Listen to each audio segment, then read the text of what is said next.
Apa yang terjadi ketika kita dipenuhi oleh Roh Kudus? Pertama kita lihat 2 Korintus pasal 4 ayat 16. Dodo baca.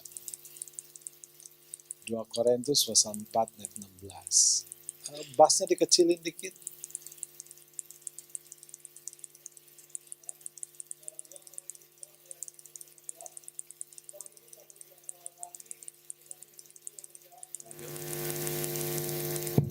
Ya, ulangi. Begini bunyi firman Tuhan dalam 2 Korintus 4 ayat yang ke-16.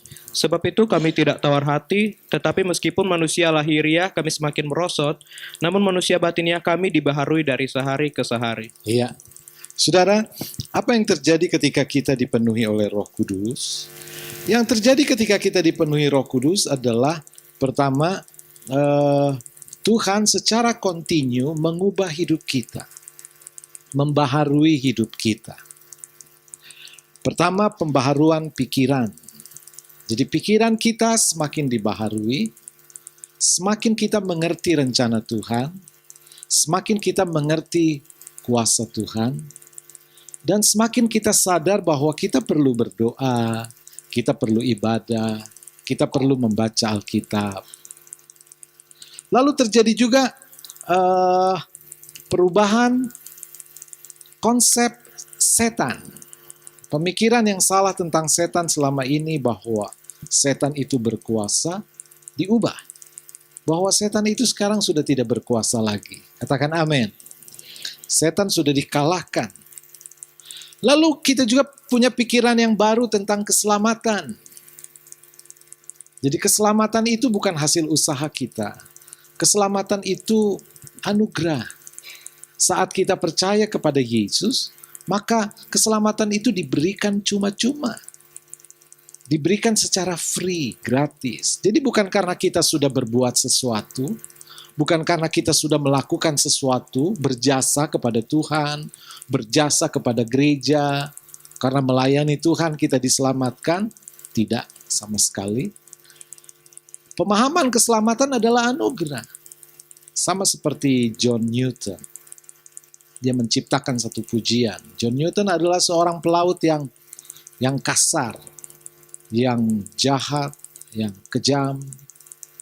Dan ketika dia sadar bahwa, ketika pikirannya berubah dan sadar bahwa keselamatan itu anugerah, maka dia ciptakan sebuah pujian yang abadi, Amazing Grace. Amazing Grace, how sweet the sound.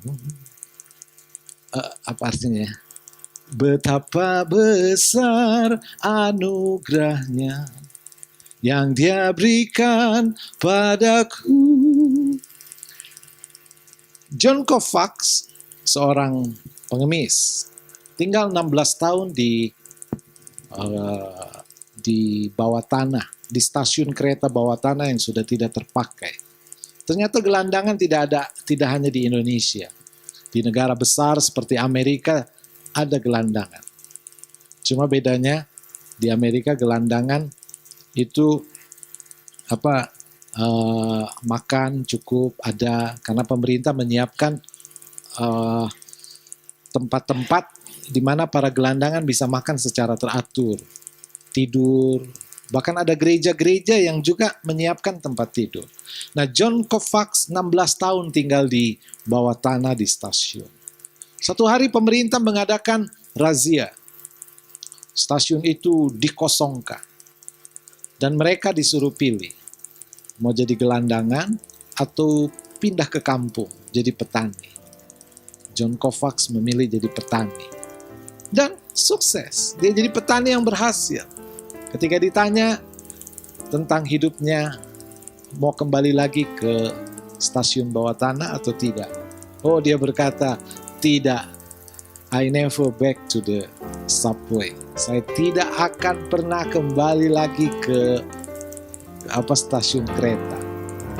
Pemikiran yang diubah oleh Roh Kudus adalah pemikiran bahwa hidup kita di dalam Kristus itulah yang terbaik, yang paling sempurna. Katakan amin.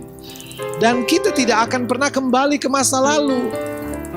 kita tidak akan pernah balik ke masa dulu di mana kita dijajah oleh ketakutan, dijajah oleh dosa, dijajah oleh kekhawatiran. No. Hari ini hidup bersama Yesus adalah kehidupan yang paling sempurna. Katakan amin.